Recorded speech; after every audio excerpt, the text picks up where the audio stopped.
নমস্কার।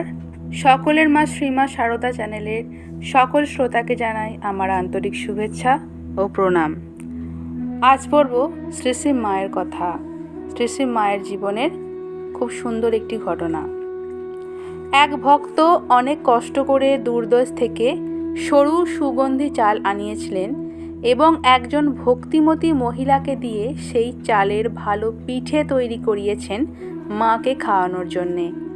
সেই পিঠে নিয়ে যখন জয়রামবাটি রওনা হচ্ছেন তখন বিকেল হয়েছে। রওনা হওয়ার মুখে জনৈক ব্রাহ্মণ ভক্ত তাকে মনে করিয়ে দিলেন, মা ব্রাহ্মণের বিধবা, রাতের চালের জিনিস তিনি মুখে দেবেন না। ভক্তটির মাথায় আকাশ ভেঙে পড়ল। সত্যি তো, এই কথা তো তিনি আগে মনে করেননি। এত পরিশ্রম, এত আশা বুঝি সব বৃথা হয়ে গেল। যাই হোক, তিনি ঠিক করলেন মায়ের উদ্দেশ্যে তৈরি জিনিস মায়ের পায়ে নিয়ে গিয়ে নিবেদন করবেন। গ্রহণ করতে হয় তিনি গ্রহণ করবেন, ফেলতে হয় তিনিই ফেলবেন। জয়রামবাটি যখন পৌঁছালেন তখন সন্ধে। মা কিন্তু সব দেখে ও শুনে খুব প্রসন্নভাবে বললেন, বাবা, মুখে দেব বই কি, তুমি এত দূর থেকে বয়ে নিয়ে এসেছো, এত কষ্ট করে তৈরি করেছো, আর একজন দূরদেশ থেকে কষ্ট করে পাঠিয়েছে, রাত্রে ঠাকুরকে দিয়ে মুখে দেব, তুমি এই জন্যে চিন্তা করো না। উপস্থিত একজন সন্তানকে লক্ষ্য করে মা হাসি মুখে বললেন, ছেলেদের জন্য আমার কোনো নিয়মকানুন ঠিক থাকে না। অনুরূপ আরেকটি ক্ষেত্রে মা একবার বলেছিলেন, ছেলেদের কল্যাণের জন্য আমি সব করতে পারি। নিরন্তর মায়ের অন্তরে তার জগৎজোড়া ছেলেদের কল্যাণ কামনা প্রবাহমান ছিল বলেই জনৈক চিকিৎসকের স্ত্রী যখন তার কাছে প্রার্থনা করলেন স্বামীর উপার্জনের উন্নতির জন্য, মা পারলেন না সেই প্রার্থনা মঞ্জুর করতে। বললেন, বৌমা, এমন আশীর্বাদ করব আমি, লোকের অসুখ হোক, কষ্ট পাক, তা তো আমি করব না মা। সব ভালো থাকুক, জগতের মঙ্গল হোক। নিত্য স্নানের পরও তার মুখে উচ্চারিত হতো ওই প্রার্থনা, মা জগদম্বে, জগতের কল্যাণ করো। মায়ের এই জগতের বহির্ভূত নয় গৃহপালিত পশু পাখি জীবজন্তুও।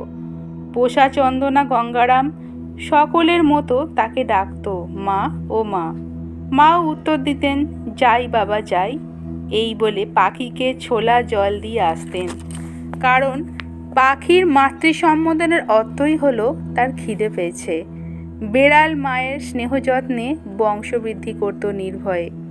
অন্যেরা বেড়ালের দৌরাত্মে বিরক্ত, তাদের খুশি করতে মা মাঝে মাঝে ছদ্মকোপের লাঠি তুলে নিতেন হাতে, কিন্তু ভীত বেড়াল আশ্রয় নিত সেই মায়ের পায়েই। মাও সঙ্গে সঙ্গে লাঠি ফেলে দিতেন। জনৈক সাধু একবার জিজ্ঞাসা করেছিলেন, তুমি কি সকলেরই মা, এইসব ইতর জীবজন্তুরও? মা উত্তর দিয়েছিলেন, হ্যাঁ। আর এক দিনের চিত্র। জয়রামবাটিতে মায়ের বাড়ি। ছিরছির করে বৃষ্টি পড়ছে, আকাশ মেঘে ঢাকা। সকালবেলা হলেও চারিদিকে প্রায় অন্ধকার। দেখা গেল খিড়কি দিয়ে মা বাড়িতে ঢুকছেন, মাথায় একটা ঝুড়িতে কিছু শাকসবজি। অনেকজন ভক্ত এসেছেন বাড়িতে, তাদের জন্য মা স্বয়ং গ্রাম থেকে শাক সবজি সংগ্রহ করে মাথায় করে বয়ে আনছেন। বৃষ্টির মধ্যে অন্যকে কষ্ট দিতে চায়নি। আরেকটি ঘটনা। মা বলতেন, আমি সতেরো মা, অসতেরো মা, সতীরও মা, অসতীরও মা।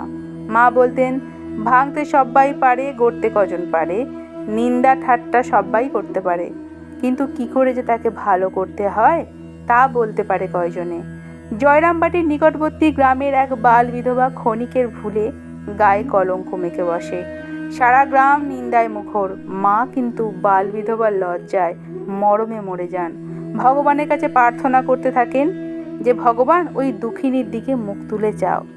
দৈবক্রমে মায়ের কৃপাপ্রাপ্ত এক জমিদার সন্তান গোটা ঘটনাটির মিটমাট করে দেন। মা সেই সন্তানকে আশীর্বাদ করে বলেন, বাবা, দুঃখিনীকে বাঁচিয়ে দিয়েছ, রক্ষা করেছ শুনে আমার প্রাণ ঠান্ডা হয়েছে। ভগবান তোমার মঙ্গল করবেন। শ্রীমা সরতেই পারতেন, পাপীকে ঘৃণা করেও পাপীকে কোলে টেনে নিতে। নমস্কার। জয় রামকৃষ্ণ, জয় মা।